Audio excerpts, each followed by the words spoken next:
الرحمن علم القرآن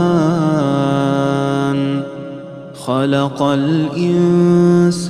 علمه البيان الشمس والقمر بحسبان والنجم والشجر يسجدان والسماء رفعها ووضع الميزان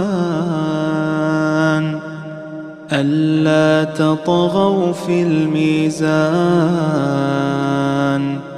وأقيموا الوزن بالقسط ولا تخسروا الميزان